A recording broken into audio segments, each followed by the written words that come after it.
Сәлеметсіңдер ме оқушылар? Біз енді бүгін ұлттық бірыңғай тестте мынандай есептер келуі мүмкін. Мысалы, катушкада индуктивтілікті анықтайтын формуланы қорытып шығару, немесе сол формуланы табу.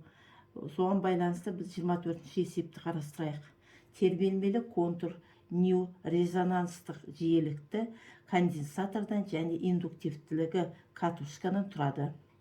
Резонанс кезінде сыйымдылық кедергі X болса, катушка индуктивтілігін анықта дейді. Енді осыған байланысты біз мынандай бұл есеп шығару үшін, формуласын қорытып шығару үшін Томсонның формуласын қолданамыз. 9 класының программасынан Т тең болады 2π түбір астында Лс. Одан кейін Т тең 1 бөлінген нью формуласын қолданамыз. Содан кейін X индуктивтілік сыйымдылықтың формуласын қолданамыз. Ол тең болады 1 бөлінген омега С. Енді есептің шартын жазып алайық. Берілгені дейміз нью жиілік берілген, X индуктивтілік сыйымдылық табу керек, L индуктивтілік табу керек.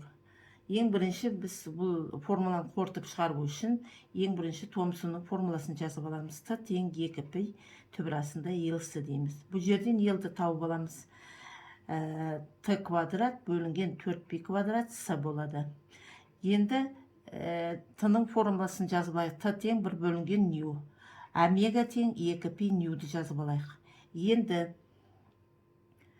мына жерден біз Лді тауып алдық қой. Енді мына жердегі Т-ның орнына 1 бөлінген ньюді қоямыз. Т квадрат деп тұр ғой, Т-ның орнына барамыз да, мына 1 бөлінген ньюді қоямыз. Енді жазайық. Л тең дейміз. Алымында 1, бөлімде 4π квадрат С нью квадрат болады. Енді әрі қарай біз мына формуланы қолданайық. X тең 1 бөлінген омега С. Осы жерден С-ны табып аламыз. С тең болады 1 бөлінген омега X болады. Енді мына қорытып шығарған алдында тұрған формаға осы С-ның орнына мына мәнді қоямыз. Міне Л тең дейміз. 1 бөлінген 4π квадрат, π квадрат нью квадрат С. Енді мына С-ның орнына апарамыз да, мынаны қоямыз, мына формуладағы мәнді. Жазайық. Бірдің бедеп жазамыз. Мына жердегі С-ның орнына жазатын болсақ, мына омега X алымына кетіп қалады. Сонда 2π нью X бөлінген 4π квадрат нью квадрат. Сонда мына 2π нью мен 4π квадрат нью квадрат қысқарады.